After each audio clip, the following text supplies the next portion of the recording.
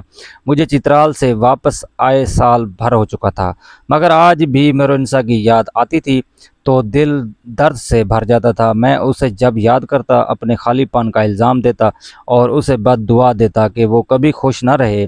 میرے دوست اس سفر کو بھلا چکے تھے، سب اپنی اپنی زندگیوں میں مگن ہو چکے تھے مگر میں اپنی زندگی کے 2-4 دن کبھی بھلا نہیں پایا تھا۔ مجھے لگا تھا میرونسا اپنی زندگی میں خوش ہوگی، میرے طرح چترال میں میلہ دیکھنے کے لیے آئے نوجوانوں کو اپنے حسن سے بے قابو کر کے پیسہ لوٹ رہی ہوگی۔ میں نے اس سے جب بھی سوچا اس کا یہی خاکہ میرے دماغ میں ابھرا تھا کیونکہ مجھے یقین تھا اس شادی میں صرف میں مخلص تھا۔ میں زندگی کے سفر میں آگے بڑھتا جا رہا تھا، ہر قدم پر کامیابی حاصل ہو رہی تھی مگر محبت میں شدید ناکامی کا سامنا کرنا پڑا۔ ایک روز والد نے مجھ سے اپنے عزیز دوست کی بیٹی کا ذکر کیا۔ کہنے لگا، میں تمہارا رشتہ دوست کی بیٹی سے کرنا چاہتا ہوں، وہ پڑھی لکھی ہے اور بہت سادہ سی لڑکی ہے لیکن میں نے تمہیں ہمیشہ پسند سے شادی کرنے کا اختیار دیا ہے، اس لیے میں ایک بار تم سے پوچھنا چاہتا ہوں، اگر تمہاری زندگی میں کوئی لڑکی ہے تو مجھے بتا دو، اسے تمہاری شادی کروا دوں گا۔ مجھے فرق نہیں پڑتا وہ لڑکی غریب گھرانے کی ہے یا امیر، مجھے صرف تمہاری خوشی عزیز ہے۔ میرے والد کے سوال پر مجھے چترال کی وہ بے وفا حسینہ بہت شدت سے یاد آئی۔ میں نے کہا، میرے دل میں کوئی لڑکی نہیں ہے، آپ جہاں چاہیں میرا رشتہ کر سکتے ہیں۔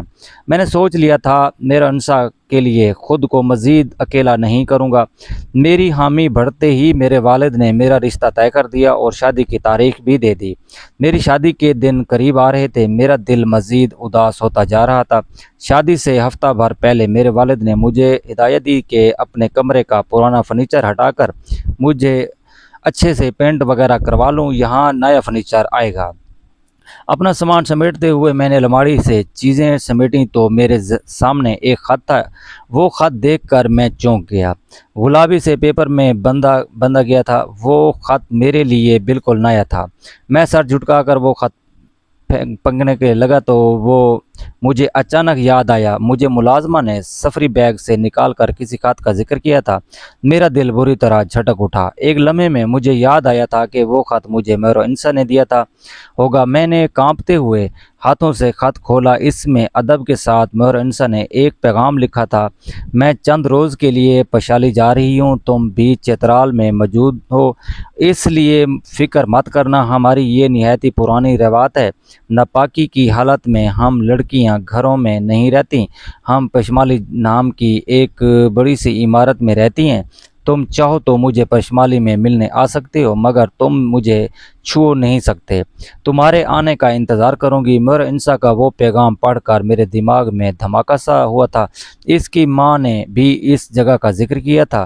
جب میں نے پشمالی نامی جگہ کی معلومات کو گوگل پر سرچ کیا تو میرے سامنے واضح ہوتا ہوا وہ سیاہ پردوش کی ایک بڑی سی عمارت تھی۔ ادھر کی لڑکیاں اپنی پرانی روایت کے مطابق مخصوص ایام پشمالی کے اندر رہ کر گزارتی تھیں، حتیٰ کہ لڑکی ماں بنتی تو بچہ بھی پیدا ہونے کے بعد 40 روز اسی پشمالی میں گزارتی تھی۔ پشمالی کو مقدس جگہ مانا جاتا تھا۔ مردوں کو پشمالی کی دیواروں کو چھونے کی بھی اجازت نہ تھی۔ اپنی عورتوں کو سامان پہنچانے یا ملنے کے لیے مرد کو جانے کی اجازت تھی، مگر بنا چھوئے سامان دیا جاتا تھا۔ پشمالی میں رہائش کے دوران ان عورتوں کو اس کا شور بھی چھو نہیں سکتا تھا۔ خط پڑھ کر میں اپنی جگہ ساختہ کر بیٹھا گیا تھا۔ مہر انسا چند روز کے لیے پشمالی گئی تھی، وہ مجھے سب بتا کر گئی تھی۔ پھر میں بھی اسے بے وفا اور نہ جانے کیا کیا کہتا رہا۔ پریشانی کی بات تو یہ تھی کہ میں نے اس لڑکی سے نکاح کر کے وہاں اکیلا چھوڑا تھا۔ میں کبھی پلٹ کر اس سے نہیں ملا۔ اس خط کو مجھے 1.5 سالوں میں کبھی خیال نہیں آیا میں نے اتنا وقت ضائع کر دیا تھا۔ مہر انسا کی یاد میں پاگل ہوتا جا رہا تھا۔ کبھی جان نہیں پایا کہ وہ پشمالی میں تنہا رہتے ہوئے میرا انتظار کرتی رہی۔ میری آنکھوں میں بے اختیار آنسو آ گئے تھے۔ میرا دل چاہت اس وقت اڑ کر پشمالی پہنچ جاؤں اور مہر انسا اپنے کیے کی معافی مانگ کر اسے اپنے ساتھ لے آؤں۔ میں بے قرار سا اٹھ کھڑا ہوا اور اس وقت اپنے والد کے پاس گیا اور میری شادی کے انتظامات مصروف تھے۔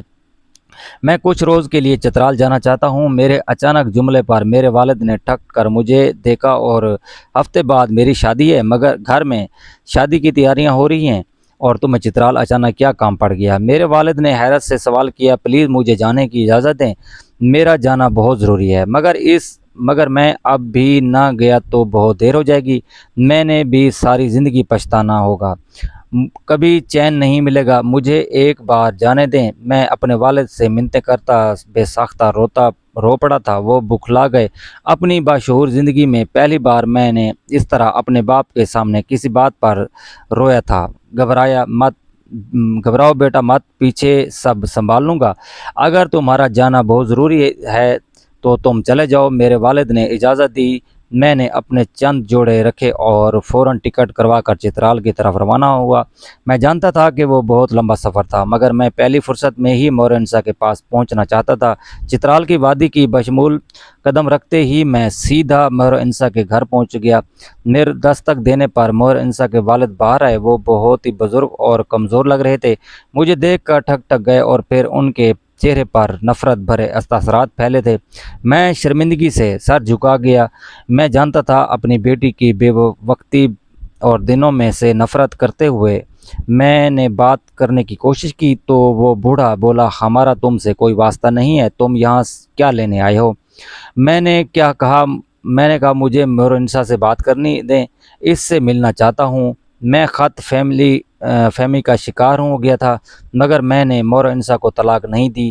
میں نے کہا میں آج بھی اپنا تیار ہوں تو وہ میری بیوی ہے، مجھے ایک بار میری بیوی سے ملنے دیں۔ میں نے روتے ہوئے منتیں کی تو وہ بوڑھا مجھے خالی نظروں سے دیکھنے لگا۔ بولا، اگر تم کسی غلط فہمی کا شکار ہو کر گئے تھے تو آنے میں بہت دیر کر دی، کیونکہ ہماری بیٹی مہر انسا کا چند ماہ پہلے